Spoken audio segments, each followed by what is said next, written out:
The strike landed before Sid Rowe could finish the warning.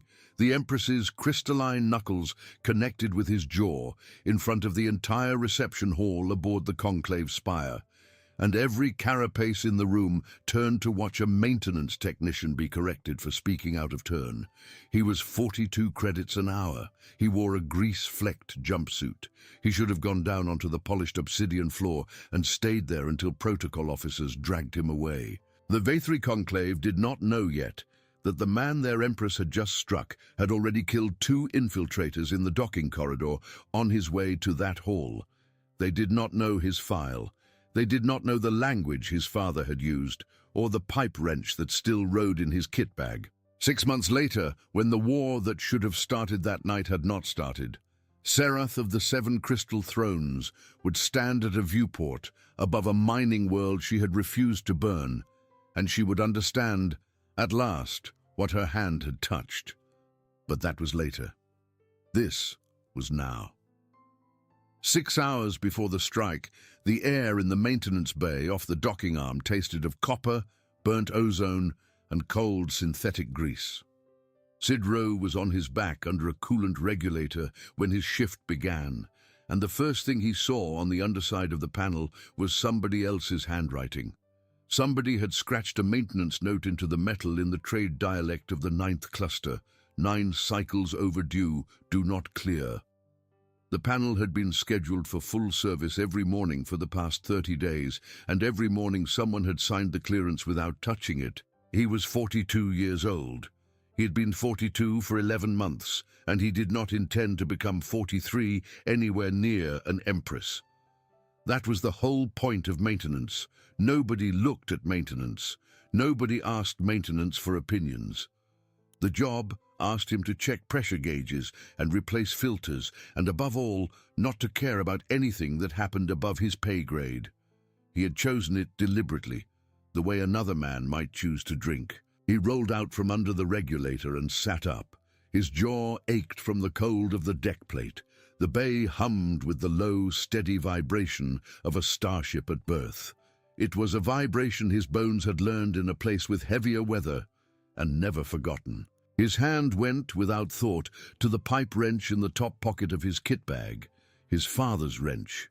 Norilsk forged, 1.5 kilos of stubborn iron with the initials of a dead man scratched into the handle. He touched it the way another man might touch a photograph. Then he stood up. He was not a big man. He was, if anything, on the shorter side of average for a man from a world with 1.7 gravity.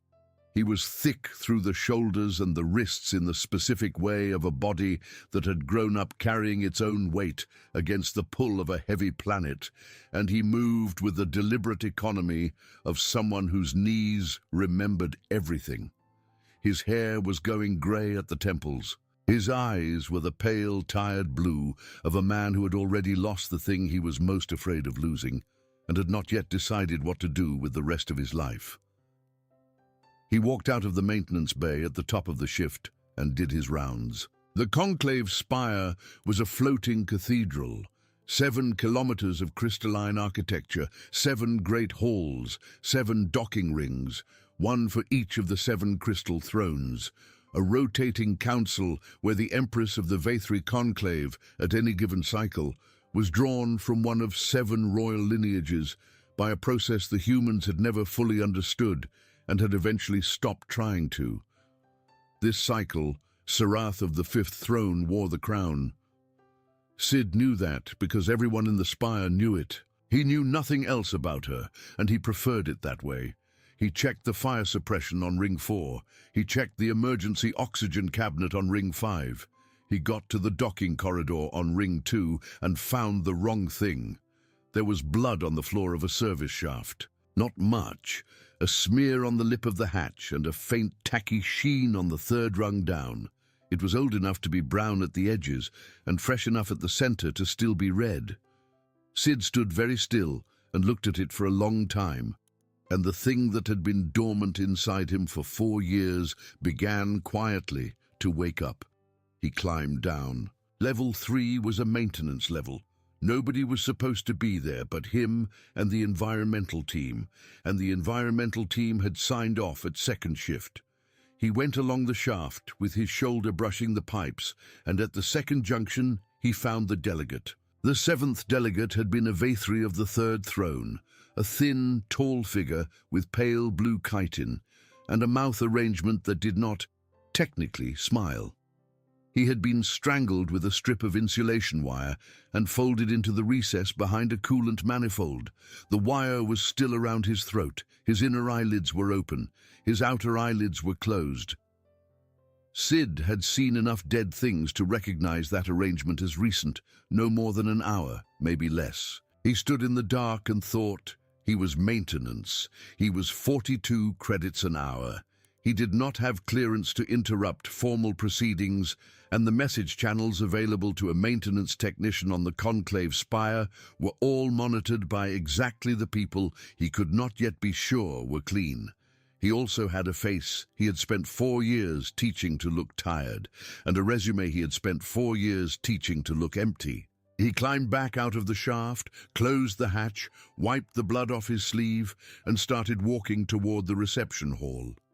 On the way, he did 2 things. He stopped at the emergency cabinet outside airlock 2, opened it, and lifted out the fire axe. 7 kilograms of recycled tungsten steel with a red half the length of his forearm. He hooked it into his tool belt under his jumpsuit, where it hung heavy against his hip and did not show. He also, on the mezzanine above the main atrium, killed a man. The man was human. That was the first surprise. He had a lanyard that said he was catering staff and the wrong shoes for catering staff, and he was setting a small ceramic disc against the underside of a support strut, with the careful, patient touch of somebody who did not want it to fall before it went off. He looked up as Sid stepped out of the service door, and his face did the thing faces did when they recognize somebody from an old life. "Row," he said. His voice went up on the second syllable. "You're supposed to be dead." "I know," Sid said. The pipe wrench came out of his pocket. He was not a fast man, exactly. He was an efficient one. The wrench caught the caterer under the ear, low and hard, before the caterer could get his sidearm clear of his coat, and the second stroke put him down. Sid took the pistol. He took the ceramic disc off the strut with 2 fingers and set it in the caterer's palm, and closed the fingers around it, and left him breathing in the shadow of the ventilator. He would not be breathing in an hour. That was fine. Second body of the day. He walked into the reception hall. The conclave spire's grand chamber was a bowl of glass and light. The 7 thrones of the council rose from the floor in a wide semicircle, and above them a suspended crystal disc caught the starshine from the vaulted ports and threw it down onto the assembled dignitaries in shafts. Serath sat at the center throne. Her carapace was the color of old honey shot through with faint blue veins, and her 4 upper limbs were folded in the formal rest position of the Vathri 5th throne. Her true name, when spoken by another Vathri, was a 7-click descending chord that the translator implanted in every attending species had long ago flattened, for convenience, to 1 syllable. Serath. It made her sound smaller than she was. She was not small.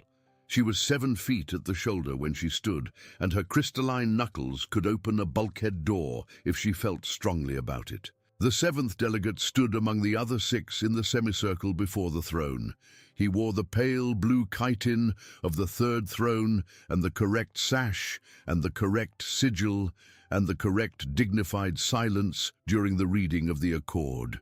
He was not the same man who had walked out of the docking arm 4 hours earlier. Sid had watched the real 7th delegate walk out of that arm because Sid checked every diplomat who came off Ring 2 without ever letting them see him check. It was a habit he had not been able to give up. The false delegate was a little taller. He had a slight tremor in the primary manipulator. He held the ceremonial cup in his left hand rather than his right, a fluent mistake, the kind an actor made when he had practiced the ceremony in a mirror and forgotten which side of the mirror he was actually on. Behind Serath, half a pace to her sword side, stood Councillor Veth Kos. Sid had seen Kos's crest once, in a briefing 4 years ago, and the briefing had been about a different problem. Kos was the oldest of the Vathri advisors, grey at the joints. His secondary carapace showed the ridge of an old fracture along the shoulder, and he wore his ceremonial sash tied on the diagonal in the style of the pre-reform court. He was the man with unrestricted access to the Spire's birth manifest. He was the man who had signed the 7th delegate's boarding pass at 0500 hours.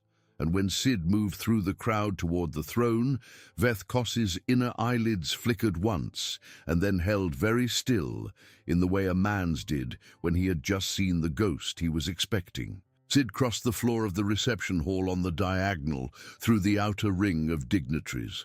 2 protocol officers began to move toward him and then hesitated because he was in the wrong clothes, but he was walking with the wrong purpose, and neither of those things fit any protocol they had been trained for.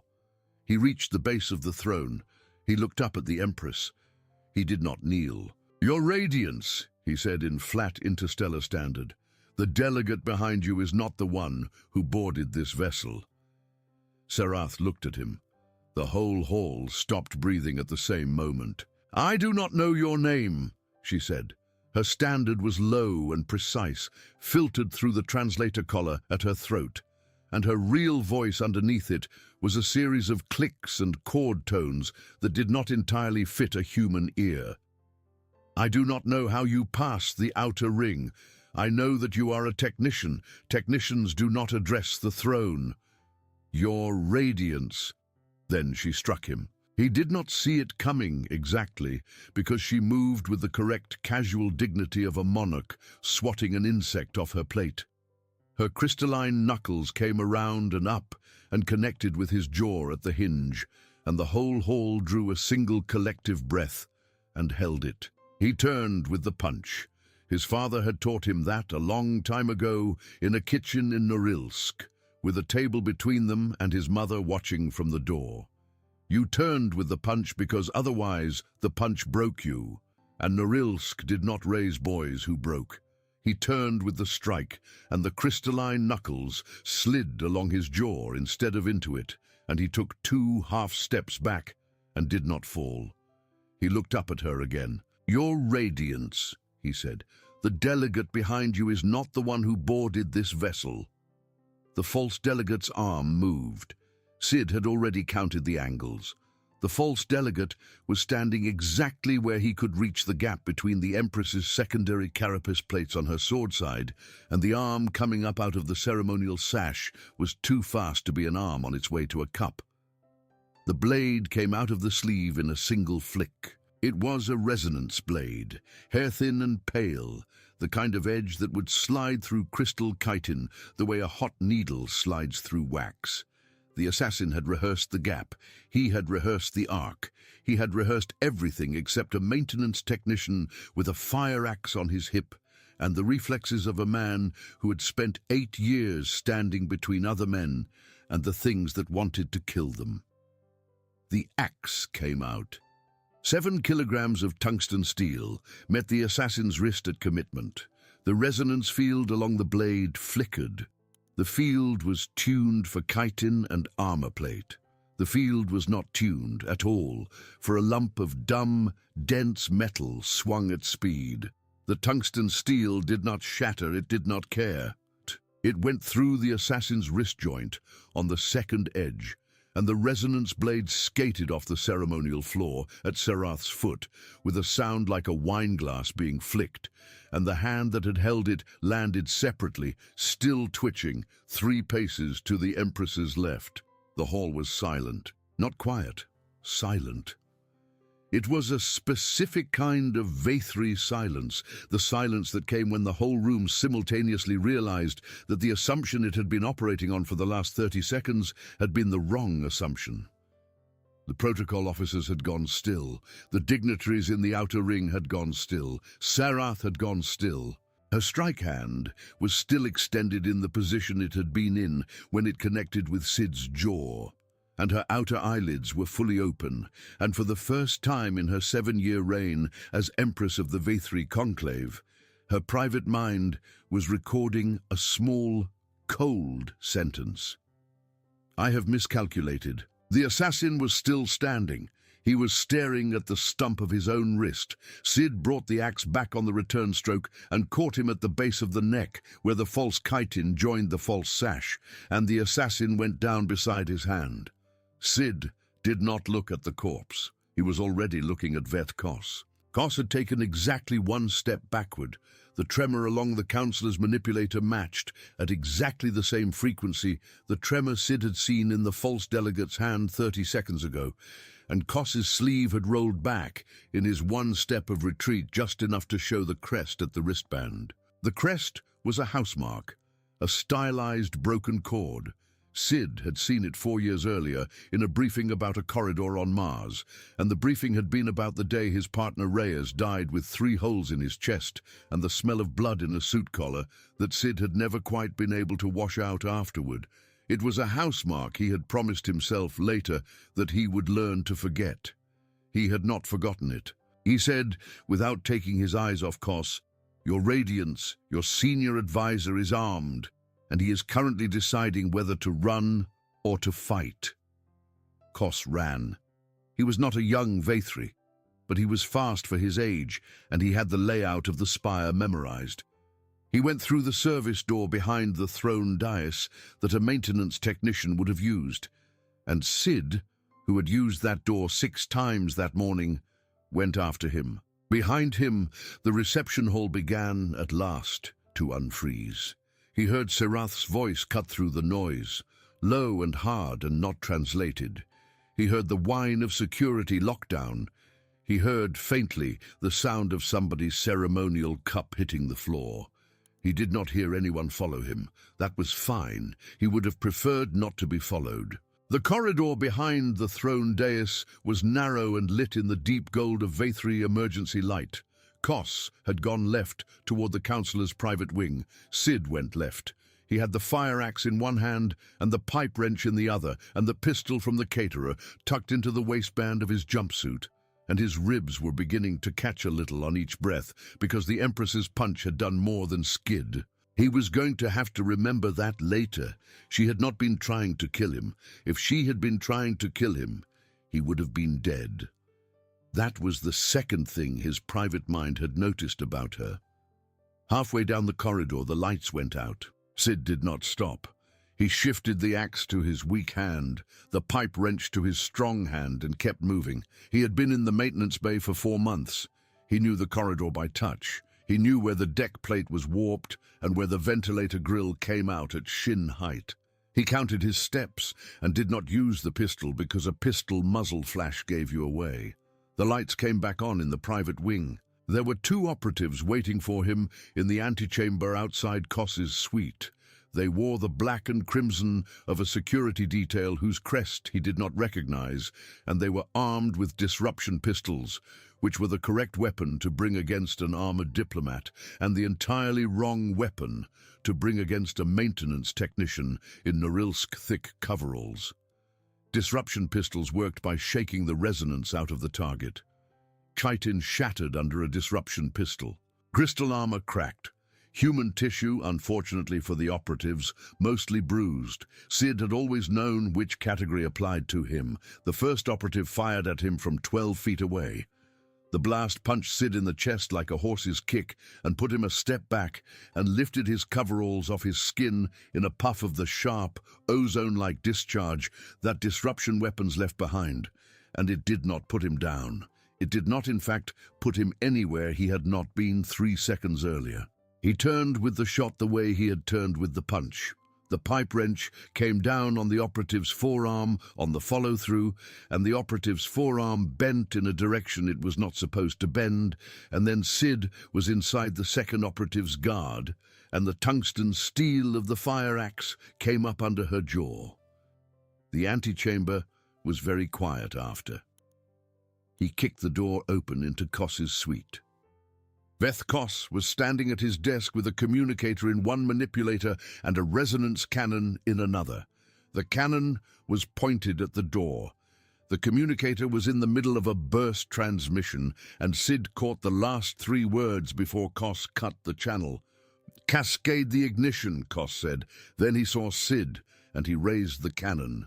Sid dropped. The cannon fired. The blast went over him and took the top off the doorframe and set the corridor behind him on fire, and Sid was already rolling toward the desk under the smoke, and his hand was already closing on the pipe wrench.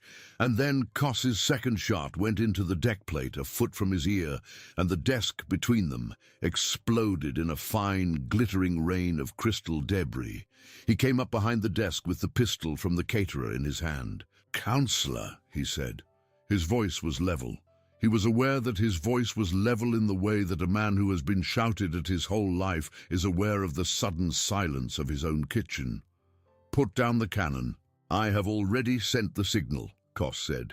His standard was not smooth. The translator collar at his throat was rendering the clicks under the language into a formal, courtly cadence, and the cadence did not match the fear underneath it. "The Yithkan fleet is already in the outer system. Whatever you do to me here does not matter. The war has already started." Sid did not answer. He had a decision to make. He had made this decision before, in the Martian corridor, and he had made the wrong one. And Reyes had died. He would like to think that he had grown, in the 4 years since then, into a man who would make the correct decision this time. He did not know if he had. His ribs hurt. His mouth tasted of copper. Somewhere back in the reception hall, the Empress of the Vathri conclave was still standing in the position she had been standing in when he told her, twice, that her senior advisor was armed. He did not know if she had listened. He shot the counselor and the manipulator holding the cannon. Koss screamed. The cannon dropped. Sid came out from behind the desk with the pipe wrench and put the counselor down onto the deck plate, and for the second time in his life he put a knee across the throat of a member of a foreign government and asked a question in a voice that his father would have recognized. "Who else on this spire is yours?" "You are already dead," Koss said. "The Yithkan." "Who else?" He did not have time for a long interrogation, and Koss did not have long to give him one.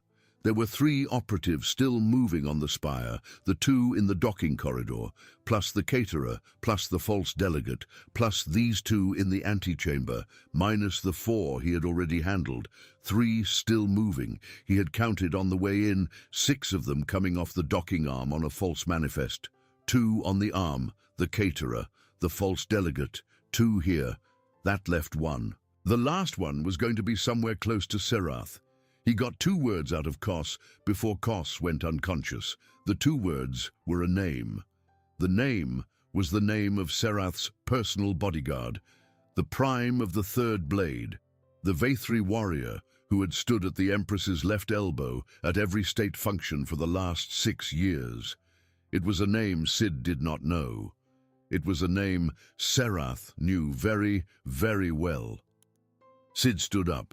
He left Koss on the deck plate. He locked the counselor's manipulator to the desk leg with a strip of ceramic insulation cable, took the resonance cannon and the counselor's communicator, and stepped over the corpses of the 2 operatives in the antechamber and back into the burning corridor. His communicator, when he pulled it out of his coveralls, had 37 Priority 1 messages on it from the spire's security chief. He ignored all of them. He selected instead an emergency channel that a maintenance technician should not have had access to, and typed a single sentence with his thumb as he walked. The sentence was a code. It was a code he had not used in 4 years, and it was a code that 4 years earlier he had promised his sister he would never use again. He hit send. Then he took the stairs. The spire's stairs were not technically stairs. They were a series of hexagonal platforms that rose along the inner wall of the tower, and they were designed for Vathri legs, which meant that each riser was tall enough to be an inconvenience for a man of Sid Rowe's build, and short enough not to be a real problem. He took them at a jog. His ribs caught with each step. He counted 6 floors up before the transit tube spat him out onto the throne wing. The Empress's prime of the third blade was already moving towards Serath when Sid came through the door. She was tall, even for a Vaythri. Her carapace was the deep, oiled black of the Prime's ceremonial guard, and she carried a resonance halberd 2 meters long, and she had tucked into her thigh joint, under the ceremonial sash, a small ceramic pistol of a make that had been banned in Vaythri space 11 years ago. Sid saw the pistol first because he was watching for it. The halberd was a distraction. The pistol was the weapon. Serath was seated on her throne.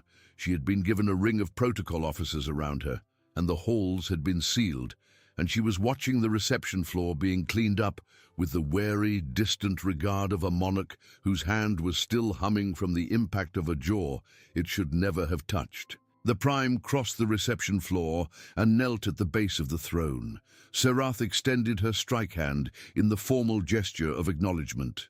The Prime bowed her head. The Prime's second manipulator went under the sash to the ceramic pistol. Sid was already moving. He was 30 feet away. He was still tired. He was still bleeding under his coveralls from 3 cracked ribs and a small deep cut along his jaw and the burn on his left forearm from the corridor fire. He was still 42 years old. He crossed the 30 feet at a dead run, and the Prime's second manipulator came out from under the sash with the ceramic pistol, and the Prime's inner eyelids flickered in the tiny, involuntary way of a warrior who had just realized she was not going to get her first shot off.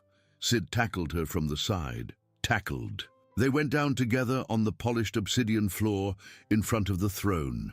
The pistol went off. The round went into the crystal disc, suspended above the semicircle, and cracked a spider web through it. Sid had the Prime by the shoulder plates. The Prime was stronger than he was, and she had 4 arms to his 2, and she got her halberd's haft between them and threw him off. He rolled. He came up with the pipe wrench. The Prime came at him fast. It was, for a moment, a fair fight.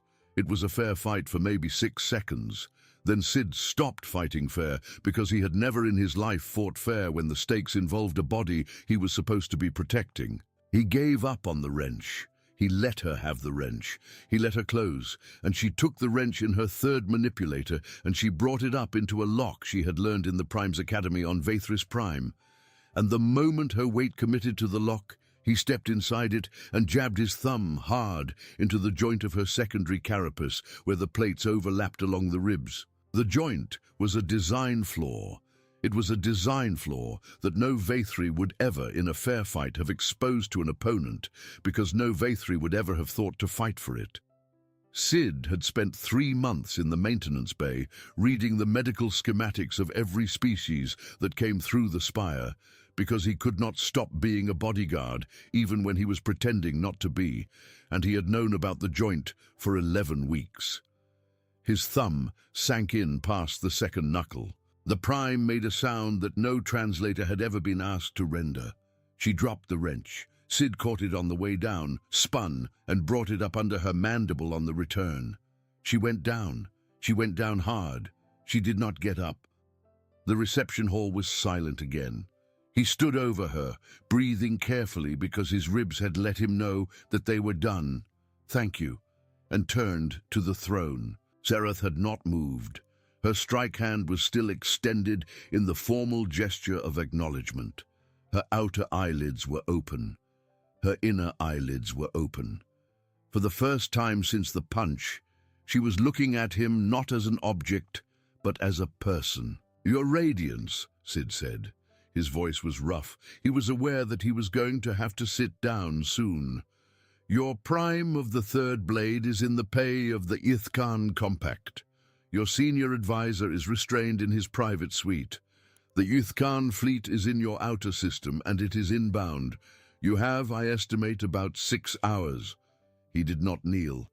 He was not sure his knees would let him. Serath looked at him for a long moment. Then she said very quietly, "You are not a maintenance technician." "I am actually your Radiance," Sid said. "This morning, I was." "Who are you?" He did not answer immediately. He did not, in that moment, entirely know how to. He was a maintenance technician on a V3 conclave ship. He was a man with a dead partner in a Martian corridor, and a sister in a mining town on the wrong side of a heavy planet, and a father who had taught him how to turn with the punch. He was, for the first time in 4 years, a man who had chosen. He did not know yet whether he had chosen the right thing. Behind Serath, on the security dais, a V3 protocol officer was reading from a data slate. Her outer eyelids were fluttering in the V3 equivalent of stunned disbelief. "Your Radiance," the officer said. "I have his file. I have his personnel file. I have... This cannot be correct." Serath did not look away from Sid. "Read it," she said. "He is Sidney Andrew Rowe," the officer said, age 42 Terran years, employed as a maintenance technician on the Conclave Spire for the last 4 months. He was hired through the standard human labor exchange.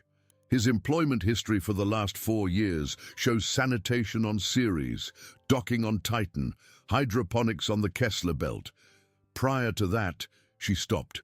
"Read it," Serath said again. "Prior to that," the officer said, "he was, for 8 years, a close protection specialist attached to the Terran Diplomatic Service. He was assigned to escort duty on 23 separate high-value contracts. His last assignment ended 4 years ago on the Martian corridor of Bridge 9, where his protection subject survived a coordinated Ithkan attempt on her life, and his partner, Elena Reyes, did not. He was awarded the Terran Cross for that action. He resigned the service the following month." The officer paused. "Your Radiance," she said. "There is a further note in his file. He served, before diplomatic protection, in the Terran Frontier Rangers on the Titan Reclamation Front, where he was one of 11 survivors of a company of 112. He was, for the last 2 years of that service, the ranking non-commissioned officer of the unit that broke the Yithkan siege at Bridge Cape." The whole reception hall took a breath. Sid did not look at the officer. He was looking at Serath. Serath's inner eyelids had closed, in the V3 gesture that a human would have translated, not incorrectly, as embarrassment. Her strike hand had drawn back slowly to the formal rest position. "You were," she said. Her standard was very careful. "You were the one who broke the siege at Bridge Cape." "I was one of 11, Sid said. "I was not the one. Your file says you were the one. My file lies for the same reason every file lies. Somebody had to be named. I was named." Serath was quiet. The Yithkan Compact were her oldest enemy. They had been the V3 Conclave's oldest enemy for 3 centuries, since the war on the outer arm of the galaxy that had killed a full quarter of both species and had ended without a treaty because neither side would sign one. The V3 knew every Ithkan warrior of any rank by name. They knew the names of every Terran veteran of the border wars too, because it was polite in the V3 court to know. The Empress of the V3 conclave had 7 minutes earlier struck a maintenance technician across the face in front of her council and had used the flat, contemptuous strike of a monarch swatting an insect. Every carapace in the room now understood what she had actually done. "You knew about the delegate," she said. "Yes, Your Radiance. You could have told a protocol officer. The protocol officers are on the manifest that Councillor Koss signed. I did not know which of them were his. I did not know which of yours were either. I still don't. You could have run. I could have. Why did you not?" Sid looked at her. "My sister lives in a mining town called Norilsk," he said. "It is on Earth. It is the town my father lived in and his father before him. It has 1.7 gravity. It is very cold. The Hythkan fleet, if it takes the outer system, will be at Norilsk in 11 days. Norilsk has no defenses. That is why I did not run, Your Radiance." Serath was silent. "Your Radiance," Sid said. "You have about 6 hours. If you want your fleet, you should call it." She called her fleet. She called her fleet, and she called her chancellor, and she called the Terran attaché, and she called the ambassador of the 9th cluster, and while the calls went out, Sid Roe sat down, at last, on the lowest step of the throne dais. And he set the pipe wrench across his knees, and he closed his eyes for a slow count of 30. The medical protocol officer knelt beside him at some point during that count with an emergency kit. He waved her off. He waved off a second officer, and a third. When the Terran attaché arrived from the human wing out of breath, with a hand pressed to his chest, Sid opened his eyes and looked up at him and said, "Ambassador, I need a favor." The ambassador looked at him. "You need a hospital," the ambassador said. "I need you to send a message to a mining town called Norilsk. I need you to send it in the clear. I need it to be sent by 3 separate relays because at least one of them is going to be jammed. I need it to say the following words. Petra, it is time to open the door under the kitchen. I love you. Sid." The ambassador blinked. "Sid," he said carefully. "Who is Petra?" "My sister." "What is under the kitchen?" "A shelter my father built during the last war. It has enough air for 6 months. It has a communicator that will reach the Vethri 6th throne. It is the reason I'm still alive, and I need her to be alive in 11 days when this is over. Ambassador, please." The ambassador sent the message. Then Sid Roe closed his eyes again and for the first time in 4 years, slept. He slept for 2 hours in a Vethri infirmary, while a medic set his ribs and stitched the cut along his jaw and cauterized the disruption burn on his left forearm without anesthetic, because there was no time for anesthetic. He woke up when the medic was working on the cauterization. He looked at the medic. He said in flat interstellar standard, "Don't be gentle. Fill the hole." Dilijub, the medic, who was a Vethri of a very junior grade, had spent her whole career treating Vethri warriors, whose chitin did not require cauterization at all, and she had been operating from a translated manual. She looked at Sid. She looked at the wound. She filled the hole. Sid did not say anything else for a while. When he came out of the infirmary, walking with a hand on his ribs and the pipe wrench back in his belt, Sarath was waiting for him at the door. She was not sitting. She was standing. She had come down from her throne, and she had come alone. Her strike hand was folded against her chest in the formal gesture of apology, and her inner eyelids were closed and her outer eyelids were open, and her true name, which the translator had flattened for convenience, was, in the language of her mothers, a 7-click descending chord that meant roughly, "She who does not miss twice." She had missed once. "Sidney Andrew Roe," she said, "your radiance." "The Ythkan fleet is in the outer system. They have committed 42 ships. My chancellor advises that we can hold them at the 3rd belt for approximately 9 days. My chancellor also advises that we should not, under any circumstances, allow you to leave this ship until the war is decided. He says that you are the most valuable single asset currently aboard the Conclave Spire. He says that if you die, we lose a decade of intelligence." "Your chancellor is being polite," Sid said. "He is. What do you want, your radiance?" She looked at him. "I want you," she said, "to explain to me how a maintenance technician killed 6 Withkan operatives, cracked a counselor, and disarmed my prime of the 3rd blade in the space of 40 minutes. And I want you to explain to me why the humans of Bridge Cape survived a siege that should have killed every one of you. I have read every intelligence file on this species that my court has ever prepared, and none of them explain what happened in the reception hall this morning. I do not intend to fight the Ythkan Compact for a second time without understanding what my human allies actually are." Sid was quiet. Then he said, "Your radiance. Do you have any coffee?" She stared at him. "Coffee," she said. "It is a human beverage. I know what coffee is. My chancellor drinks it. He tells me it tastes like hydraulic fluid. Your chancellor drinks synthesized coffee. There is a difference, your radiance. If you have real coffee, I will drink it, and I will explain to you, in detail and at length, what a human being is. If you do not, I will explain anyway, but I will be less pleasant about it." Serath considered him. She turned to the protocol officer at her left elbow. She said in V3 something that the translator did not entirely render. The protocol officer bowed and left at a run. 20 minutes later, a small ceramic cup arrived on a silver tray, carried by a very confused kitchen attendant. The coffee smelled of earth. Sid took the cup in both hands. He held it for a long moment before he drank. Then he sat down at the base of the throne, on the same step he had slept against 2 hours earlier, and he explained to the Empress of the V3 conclave what a human being was. "We are not strong," he said. She waited.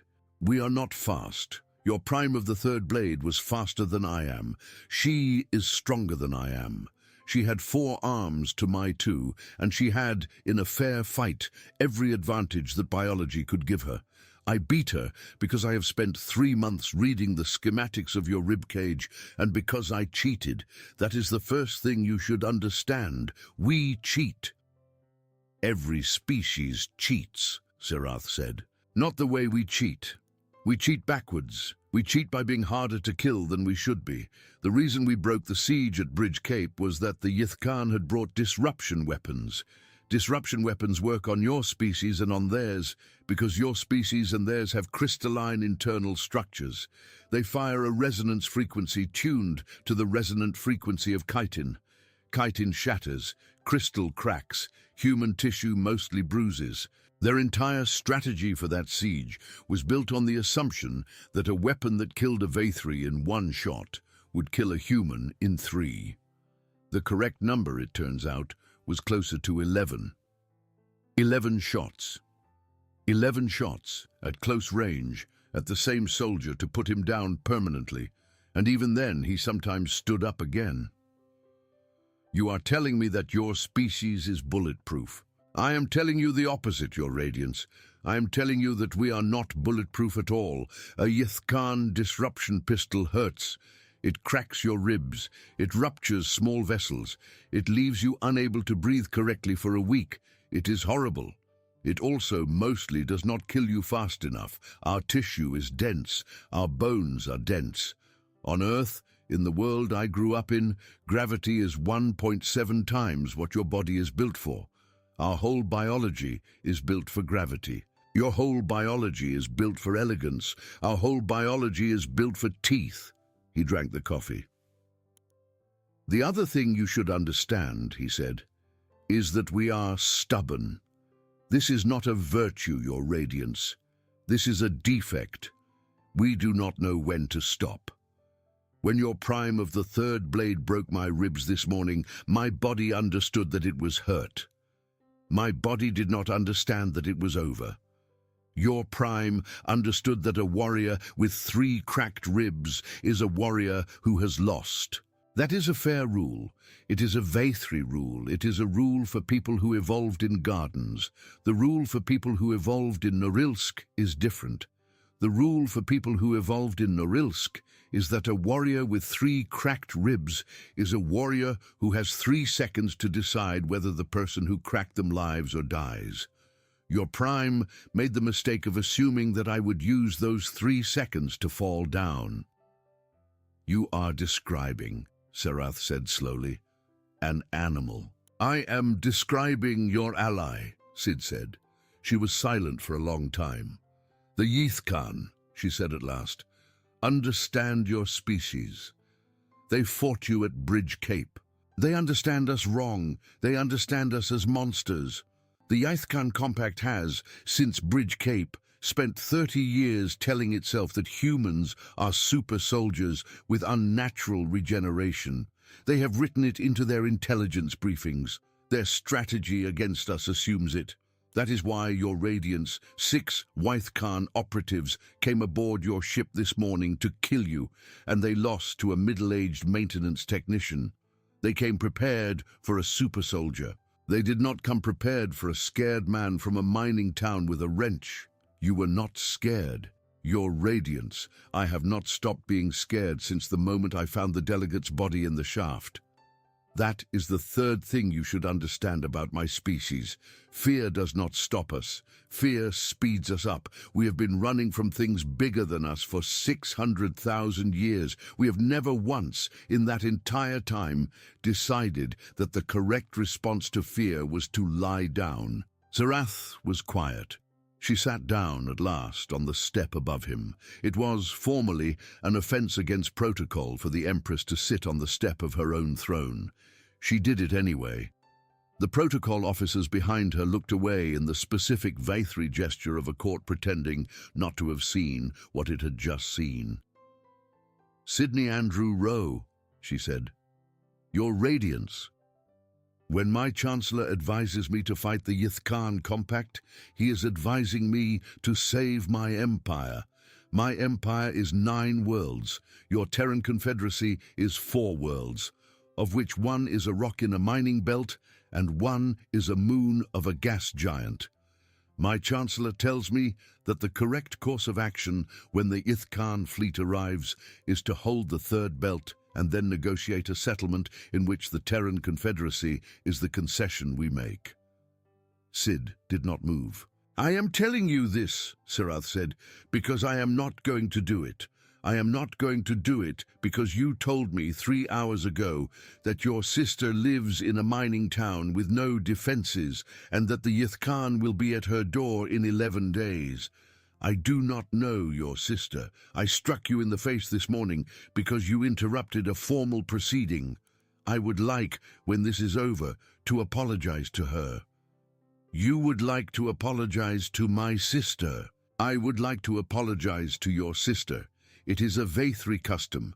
When the head of a house strikes a member of a house lower than her own, and the strike turns out to have been in error, the head of the house apologizes to the mother of the person she struck. My mother is dead, so is yours. Your sister is the closest surviving relation. I would like to apologize to her, in person, on her doorstep, in Norilsk." Sid looked at her. "Your Radiance," he said, "that would require you to come to Earth." "Yes. An Empress of the Vathri Conclave has not been to Earth in the history of your conclave. Also, yes. Petra is going to be very confused. She will not be alone. My Chancellor tells me that the correct diplomatic gesture, if I intend to actually visit Earth, is to bring a fleet. He is going to be extremely displeased when I tell him where I intend to bring it." "Where do you intend to bring it, Your Radiance?" She looked out through the tall crystal ports of the throne wing at the star-shot dark beyond. When she spoke, her standard was very careful, and her true voice underneath the translator collar clicked out a chord that the collar did not fully render.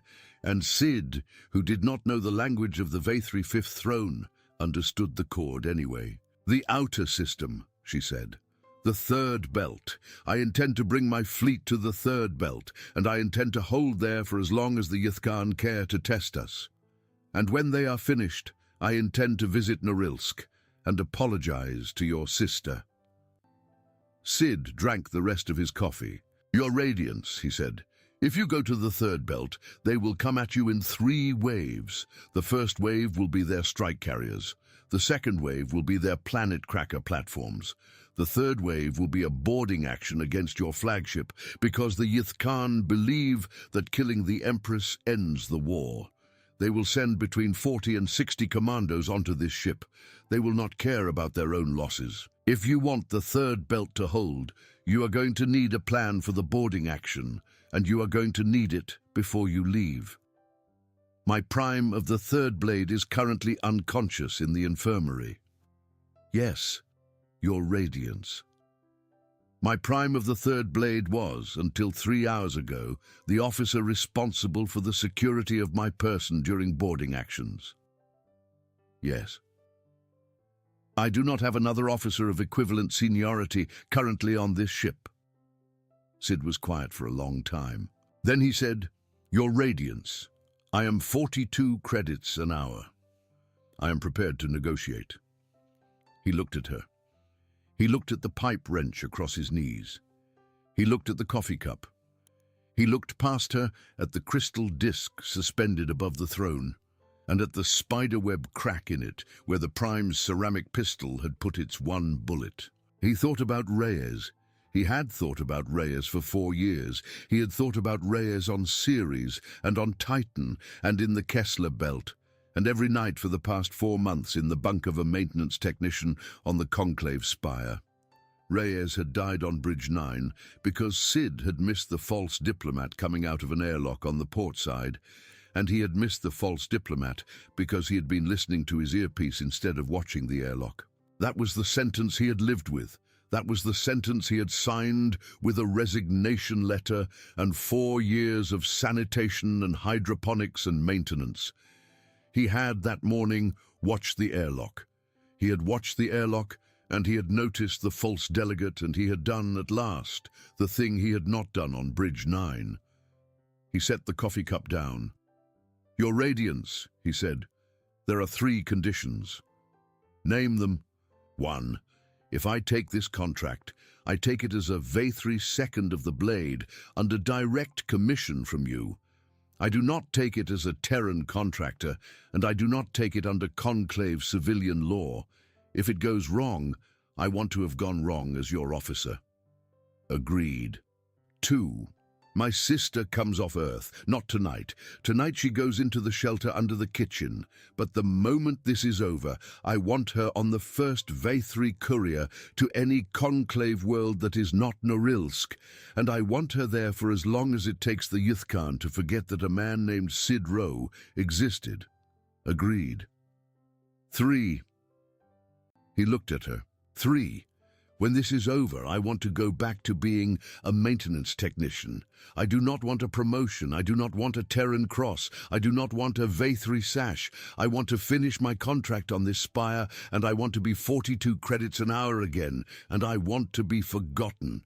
I'm going to spend the next 9 days being somebody I was not planning to be anymore, and when I am done being him, I would like to put him back in the drawer.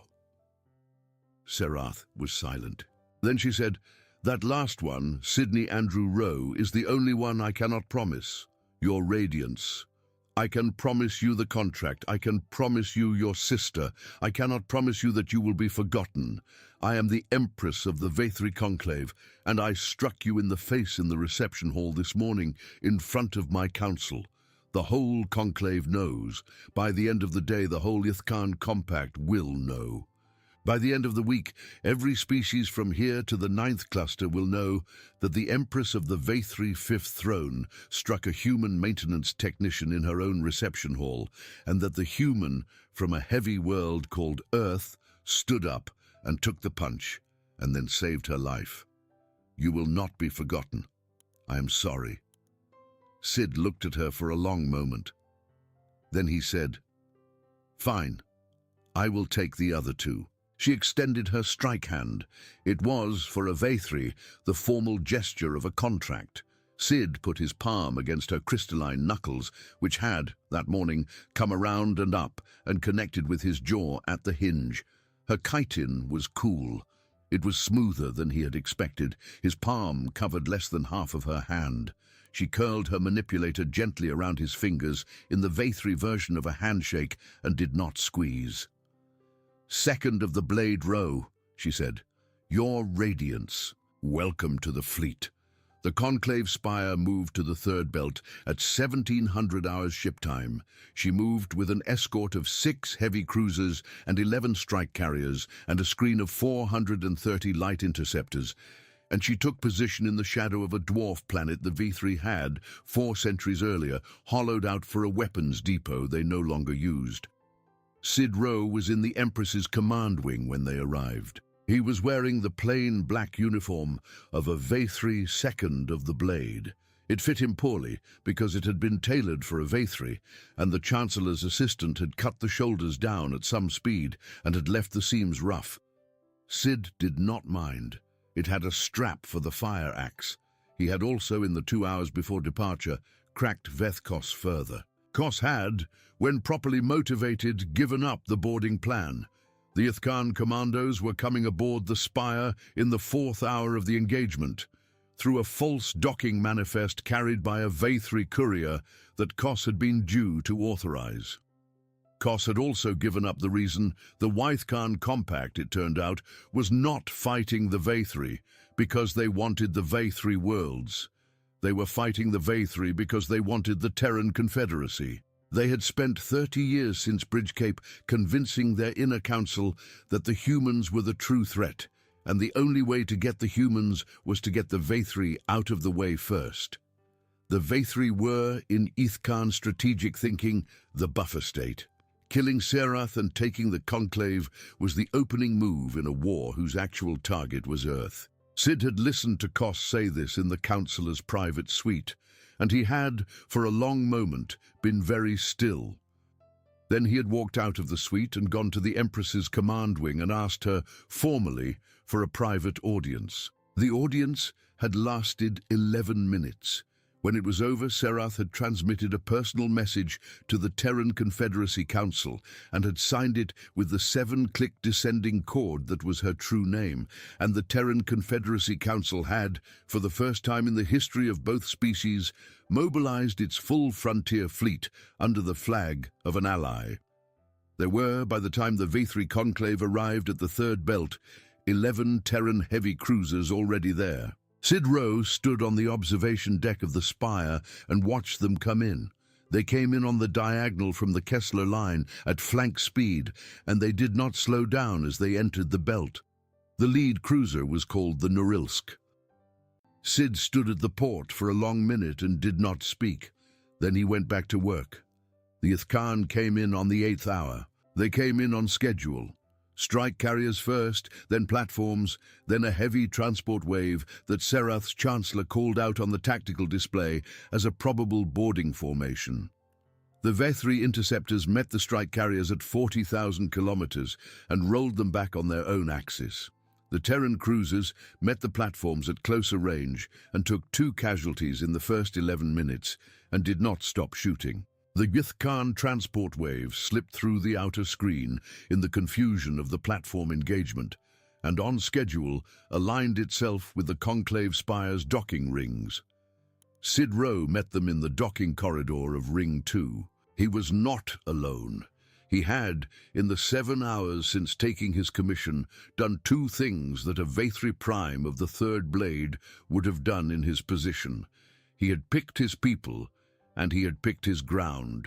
He had picked 11 Vathri warriors and 3 Terran Marines from the frontier fleet, and he had placed 6 of them at the Ring 2 junction, 4 at the Ring 2 secondary, and 4 at the transit tube spinward of the Empress's private wing. He had picked the ground because 6 hours earlier he had walked every corridor from Ring 2 to the throne wing 3 times with a stopwatch, and he had learned exactly where the Ithkan commandos would have to funnel.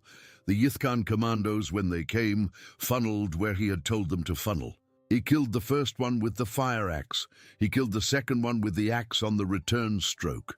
The third one was already firing a disruption pistol at him when the axe went through the third one's throat, and Sid took the disruption round in the shoulder plate of his commissioned uniform and kept moving. The uniform's shoulder plate was Vathri chitin. It shattered. It shattered the way Vathri chitin was supposed to shatter under a disruption round, and the round underneath went into his shoulder muscle and stopped there. He kept moving. He killed the 4th Ithkan commando with the pipe wrench because his axe was stuck. He killed the 5th one with a Terran sidearm because the pipe wrench was heavy and his arm was, at that point, no longer entirely responding to instructions. Behind him, the Vathri warriors were engaging the 6th through 11th commandos in the junction, and the Terran Marines were engaging the 12th through 18th in the secondary. The Ithkan came in waves. They kept coming. Sid Rowe kept killing them.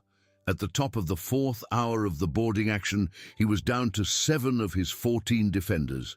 He was bleeding from a wound in his left shoulder and a wound in his right thigh and a wound along the ribs where a resonance blade had, at some point, gotten inside his guard. He was also, he realized, laughing. It was not a sound he had made in 4 years. It was the specific, tired, ugly laugh of a man who had spent his entire life running from the specific job he was, at that moment, doing again. Then the Ithkan brought in the walker. The Ythkan boarding walker was a 2-meter-tall bipedal siege platform designed to punch through Vathri ceremonial armor. It came around the corner of the junction in the 5th hour, and the 2 Vathri warriors closest to it went down in the first burst. And Sid Rowe, who was leaning against the bulkhead trying to remember how to breathe correctly, watched the walker turn its main mount toward the transit tube that led to the Empress's private wing. He looked at the walker. He looked at his axe. He looked at the emergency oxygen cabinet on the corridor wall, which was, he happened to know from his morning rounds, pressurized to 11 megapascals and rated to fail catastrophically if punctured. He was standing about 4 meters from it. The walker was standing about 7 meters from it. That was, on the diagonal, roughly the correct geometry. He raised the axe. He threw it. It was not, technically speaking, a proper throw. The axe was too heavy. The angle was wrong. His shoulder was ruined. The axe left his hand in a slow, dragging arc, and it caught the emergency oxygen cabinet across the front of the pressure valve, and the cabinet went up in a white flash of ignition that took the walker off its feet and threw it sideways into the far bulkhead. The walker did not get up. The Ythkan commandos in the corridor behind the walker also did not technically get up. The corridor was on fire. The bulkhead was compromised. The Ythkan atmosphere was different enough from Vathri atmosphere that the differential was doing them, at that moment, the last of a series of unkindnesses. Sid Rowe slid down the bulkhead and sat on the deck plate. He looked at the ruin of the corridor. He looked at his own hands, which were shaking. He looked at the pipe wrench in his lap. He said very quietly, in the trade dialect his father had used in a kitchen in Norilsk 30 years earlier, 3 words that meant, roughly, I am tired. Then the 6th wave came. He had counted 6 waves. The Ythkan had brought 6 waves. He was on the 6th. He had killed 32 of them personally over the course of the last 4.5 hours, and he knew the number because the small combat computer strapped to his wrist by a very insistent Vathri battle medic was keeping the count, and every kill made a small chime. 32. He had counted 35 in the initial infiltration briefing Koss had given him. That was 32 of 35. There were 3 left. The 3 left came around the corner of the junction and killed the last 2 of his Vathri warriors and 1 of the Terran Marines, and then they came for him. He got the wrench up. He got the wrench up for the first one and put it through the joint of the commando's helmet, where the ceramic seal met the neck plate, and the commando went down. He got the wrench up for the second one and did not quite get all the way there, and the second commando's resonance blade opened a long, shallow line along his forearm from elbow to wrist before he brought the wrench down and put the commando down. He did not get the wrench up for the third one. The third one was faster than the other 2. The third one was faster than any of the others he had fought that day. The third one came in low and fast, with a disruption knife in one hand and a resonance pistol in the other. And Sid Rowe, in the 6th hour of a boarding action he had never really had a reasonable chance of surviving, ran out of time. The disruption knife went into his side. It went in below the ribs at a slight upward angle, and it stopped somewhere behind his sternum, and the resonance discharge along the blade shook the small bones of his chest in a way that a human chest was not built to be shaken. He heard himself make a sound he had never made before. He fell backward. The third commando stood over him. The commando's faceplate came up, and Sid saw for the first time that day the face of a Ythkan warrior. The Ythkan were, in the flesh, less monstrous than the intelligence briefings had suggested. They were tall and thin and grey, and their eyes were the deep gold of a species that had evolved in a low-light ocean, and their teeth were the teeth of a predator. The commando looked down at Sid. The commando spoke in standard, in the careful, formal, hate-touched cadence of an old enemy. "You are," the commando said, "the human from Bridge Cape." Sid did not have breath to answer. "They told us," the commando said, "that you were dead. We were not sent to kill you. We were sent to kill the Empress. But I would like on behalf of my father, to kill you before I kill her. His father, Sid thought. Of course, this one's father had died at Bridge Cape. Of course, 30 years of intelligence briefings and inner council decisions and false delegates and Councillor Veth Kos and a boarding action on a V3 conclave ship all came down at the end to a son standing over the man his father had blamed. That was how species worked. That was how all species worked. He would have liked to explain that to the commando. He did not, at the moment, have the breath. The commando raised the resonance pistol. Sid, on the deck plate in a puddle of his own blood, with a Yithkan disruption knife still sticking out of his side, did the one thing he had left to do. He said, "Norilsk." The commando paused. It was not a word the commando recognized. It should not have been a word the commando recognized. It was a word from a small mining town on a heavy planet. A word that meant almost nothing outside a small population of 1.7 gravity Terran laborers. And it was a word that Sid had said in the last conversation he had had with his sister Petra 3 months earlier, before he had taken the maintenance contract on the conclave spire. It was the word he had said to himself that morning in the shaft below the reception hall, when he had decided not to walk away from the 7th delegate's body. He said it now because he wanted, at the end, to have said something true. The commando raised the pistol. The commando did not fire. The commando did not fire because a crystalline hand came around his throat from behind and lifted him off the deck plate and folded him, in one clean motion, backward at the 2nd cervical joint. Serath of the 5th throne, Empress of the V3 conclave, dropped the commando onto the deck. She stepped over the corpse. She knelt beside Sid Rowe on the deck plate in the ruin of the Ring 2 corridor, in the smoke of the Walker fire, in a puddle of his blood and hers, because she had also, along the way, taken a resonance round in the shoulder. She had come herself. Her personal guard was 3 paces behind her, gasping, having failed entirely to keep up. She had come herself because she had, from her command dais, been watching his combat feed for the entire 6 hours, and she had, when he ran out of time, come herself. She looked down at him. "Sidney Andrew Rowe," she said, "your radiance. You are bleeding. Yes, you are not going to die. That is a matter of opinion, your radiance." "It is not a matter of opinion. My prime of the 3rd blade, who is currently very embarrassed in the infirmary, has agreed to owe you a debt. My chancellor, who is currently very angry with me, has agreed to underwrite your medical costs. My medical staff, who are currently very tired, are 3 minutes away. You are not going to die. Your radiance, that is a formal instruction. I outrank you.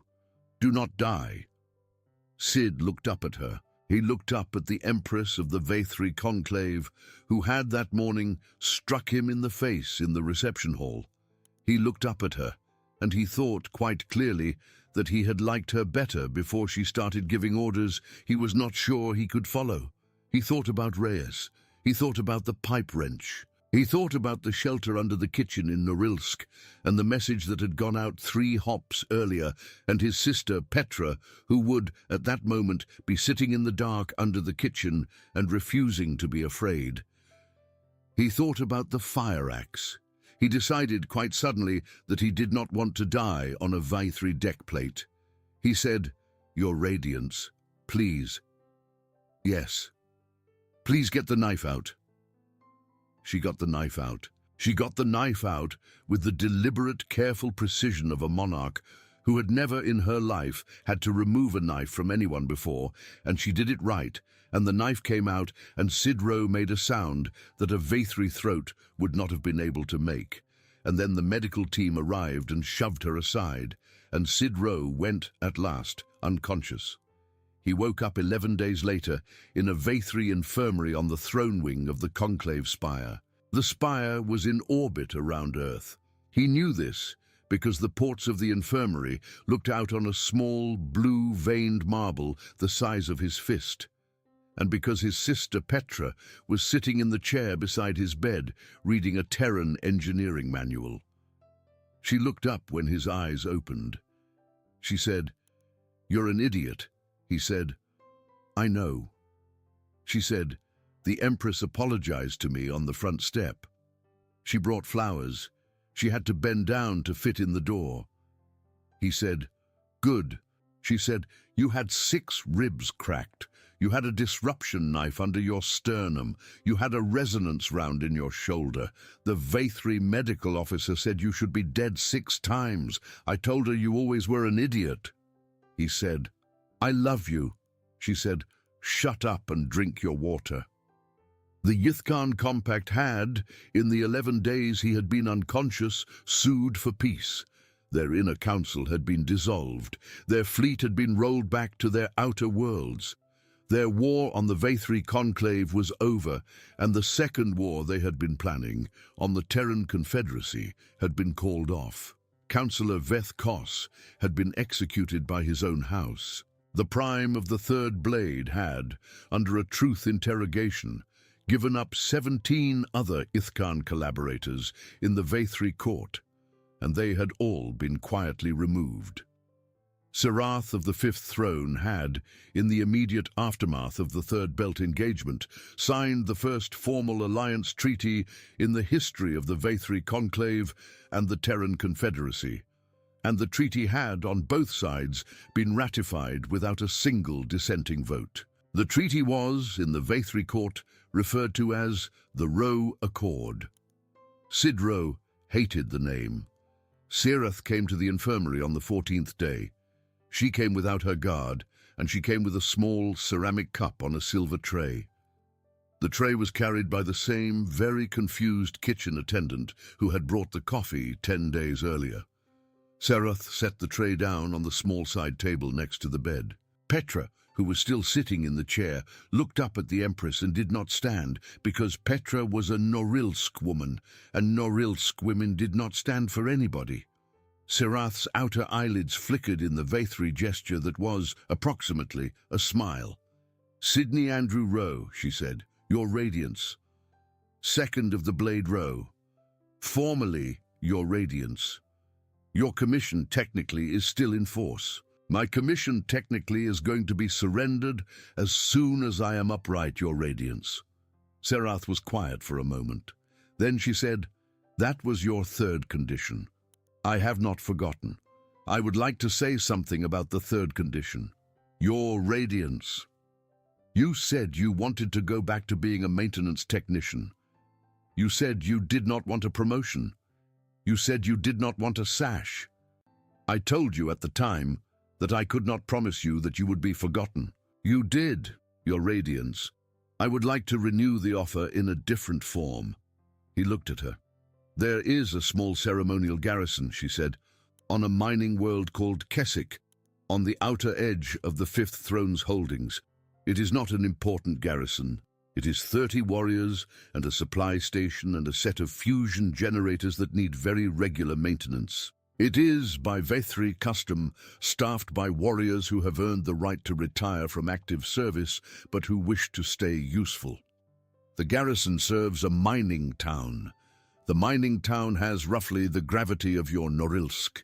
It has roughly the temperature. It has roughly the food, which is not very good. It is currently in need of a maintenance chief. I am prepared to offer you the position." Sid looked at her. "Your radiance," he said. "You would be a maintenance chief. You would not be a second of the blade. You would be formally a civilian employee of the Vathri Conclave. You would be paid, if the numbers translate correctly, approximately 42 credits an hour." He almost laughed. He did not quite, because his ribs were still not letting him. "Your sister," Serath said, "would be welcome to join you. So would any of the Norilsk families that would like to relocate. The Fifth Throne would sponsor their passage and their employment. There is, in the Vathri custom, a formal designation for a settlement of allied civilians on a conclave world under the direct patronage of a throne. It has certain protections, certain privileges. I would like, if you would accept the position, to place Keswick under that designation." Sid Roe looked at Petra. Petra looked at Sid Roe. Petra, who had grown up in Norilsk and who had been in the shelter under the kitchen for 11 days and who had refused to be afraid the entire time, said, "How's the beer?" "The beer," Serath said, "is Vaithri. It is not, I understand, very good by Terran standards, but there is a river on Keswick with a fish in it that your people, when I described it, said would probably brew well." Petra considered. "I could work with that," she said. Sid Roe looked at the coffee cup on the silver tray. He looked at Serath. He looked at his sister. He looked past the port, at the small blue marble of earth beyond, and at the crystal disk of the conclave spire above him, and at the pipe wrench that somebody had, at some point during his surgery, carefully cleaned and set on the shelf beside his bed. He reached for the coffee cup. He drank. The coffee was real. It was very hot. It was the coffee his father had drunk in Norilsk, in a kitchen with a table between the door and the stove, and it tasted of copper and iron and a heavy planet, and it tasted, faintly and truly, of home. "Your Radiance," he said. "One more condition. Name it. If we take Keswick, if Petra takes it, if the Norilsk families take it, if any of us go to that mining town, I would like formally to never again be interrupted at a state function, and I would like formally to never again have to interrupt one. I am your Radiance, done with reception halls." Serath's outer eyelids fluttered. "Agreed," she said. She extended her strike hand, the strike hand that had 12 days earlier come around and up and connected with his jaw at the hinge in front of the whole reception hall. She extended it slowly, palm up, the way a Vaithri extended a strike hand to a friend, and Sid Roe put his palm against her crystalline knuckles, which were cool and smoother than he'd expected, and he did not squeeze. "Second of the Blade Row," she said, "retired. Empress of the Vaithri Conclave," he said. "Ma'am." She left him with the coffee. 6 months later, when a fleet of 11 Vaithri courier ships arrived at Keswick, carrying the first 412 settlers from Norilsk, the Empress of the Vaithri Conclave stood at a viewport above a small mining world she had refused to burn, and she watched a maintenance chief with a pipe wrench in his belt walk out to meet the shuttles on the landing pad. Her strike hand was folded against her chest in the formal rest position. Her inner eyelids were closed. Her true name, the 7-click descending chord that meant she who does not miss twice, was, in the private, quiet, silent language of her own thoughts, a sound she had never before said aloud in the presence of another species. She said it now, in the direction of the maintenance chief's back, and the translator collar at her throat, out of habit, flattened it for convenience to one syllable. Home. She had at last understood what her hand had touched. What a journey. What a way for a night to end. The real weapon in the end was never the axe or the wrench or the 11 Terran cruisers waiting in the belt. The real weapon was a middle-aged man from a mining town who was too tired to run and too stubborn to lie down, and who kept walking toward the noise because his sister was on the other side of it. If this story moved you, leave your like. It is what keeps stories like this one on the air. Share it with someone who also loves science fiction about the human who was never supposed to matter. Subscribe and hit the bell so you never miss the next HFY epic. And now, tell me down in the comments, if you had been in Sid's boots that morning, would you have kept walking toward the reception hall, or would you have quietly closed that hatch, walked back to the maintenance bay, and let somebody else be the one to say something? Only one of those doors leads to Keswick. Keep looking up at the stars and stay safe out there in the dark.